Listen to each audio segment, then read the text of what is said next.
Has this ever happened to you? You haven't lived until you have to fish a pick out of the sound hole of the guitar. In this lesson, I'm going to teach you some things as a beginner guitarist that you can do to avoid dropping the pick, having it fly across the room, go into the sound hole. Gravity happens, it's going to happen, but it happens mainly when you really don't know how to use the pick yet and you're just starting. My name is Brandon, and this is MyPOVGuitar. I help everyday people play guitar by giving them practical advice and showing them from the player's point of view, from their point of view. It takes the mystery out. So in this lesson, let me give you some helpful tips as a beginner so you won't be dropping the pick, especially down the sound hole of the guitar. I'm going to show you, of course, from your point of view, just as soon as I fish this pick out. So the cop-out solution to this problem is that, just as with anything else, the more you do it, the better you'll get. You won't drop the pick nearly as much as you get more comfortable with it. But gravity still happens, and for the beginner guitar player, this is a real issue. 12-year-old Brandon would have punched me in the face because I intentionally put that pick in the sound hole to shoot that opening sequence.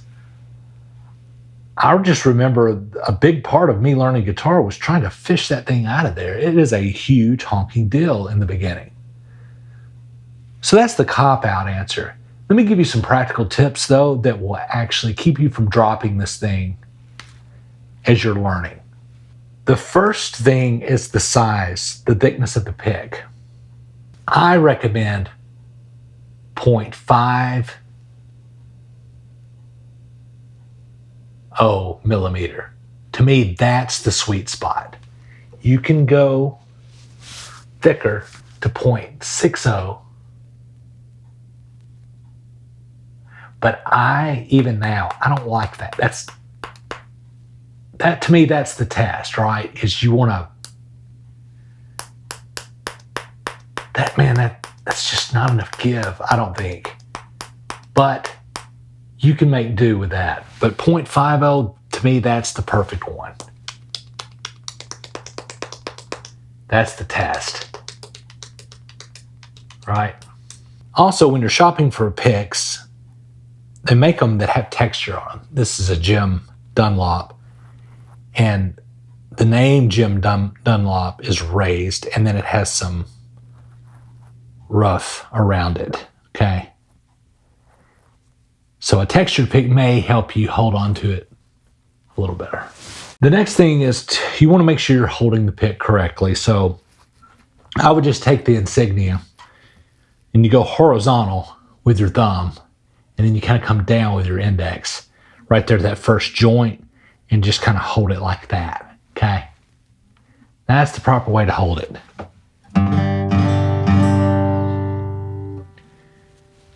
You really don't want much of the pick, the pointy end, sticking out.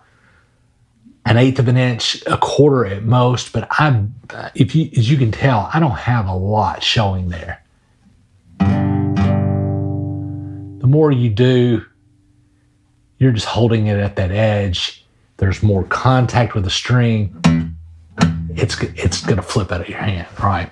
This seems counterintuitive, but the tighter the grip, the more likely you are going to drop it. Loosen your grip, find a sweet spot to where you're just, the strokes don't move it out of your hand, but you're kind of loosening your grip on it, okay? To me, this is probably the biggest reason beginner guitarists drop picks. You don't have finesse yet. You're kind of going at strumming really hard, and you're going deep into the strings, right? Like that's, for one, the guitar will sound like crap. You know, if you realize, if you're learning and you're trying to learn chords and you realize that you're even learning songs, and you're just like, man, why doesn't it, I'm doing everything right with my left hand. Why does this sound awful? you're probably going at it too hard. You got to have a little bit of grace, a little bit of finesse. So back off how deep you're going. You just want to kiss it. And with that 0.50 millimeter flexibility,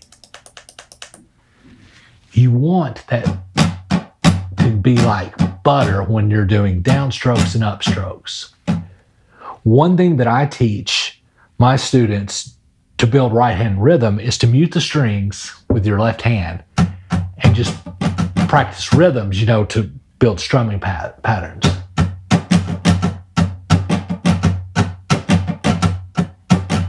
And you can hear the percussive elements there.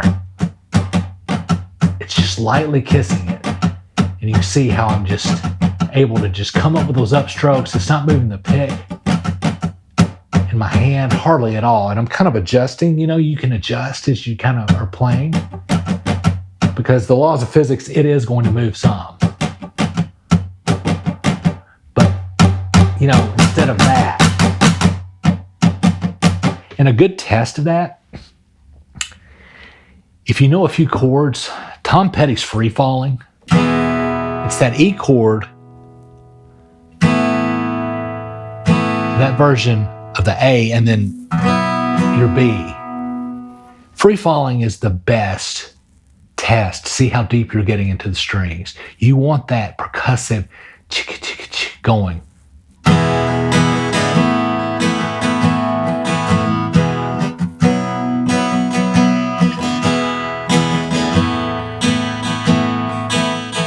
Hear that? It's just, hear how light that is, and it's still just ringing out so clearly. Instead of,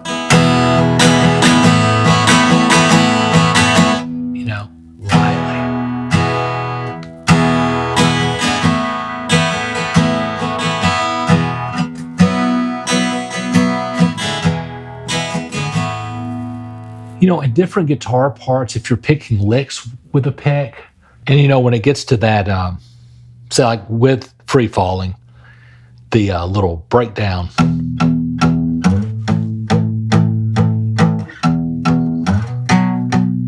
You can go deeper into the strings on that because you're only hitting 2. So you close off all that strumming. You're just kind of moving that wrist, right? So you can get a little harder with that.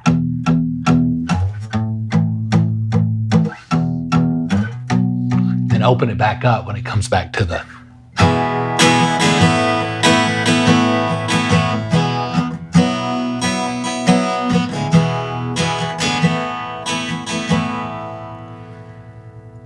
So I hope these tips help. It is a foreign object that you're holding, striking objects that are stationary. So, gravity is going to happen. It's a part of learning to play guitar.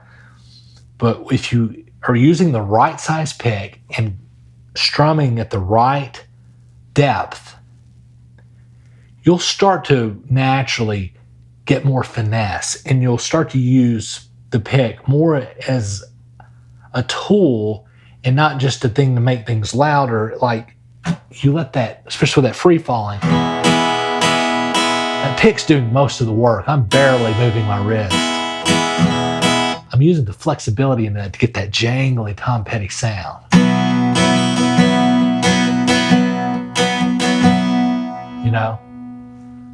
So just stick with it, and before long, you won't be losing picks at all. I'd like to invite you to go to MyPOVGuitar.com. The beginner course will fast track you to become a better player faster. You can do it at MyPOVGuitar.com. Until then, we'll see you in the next lesson.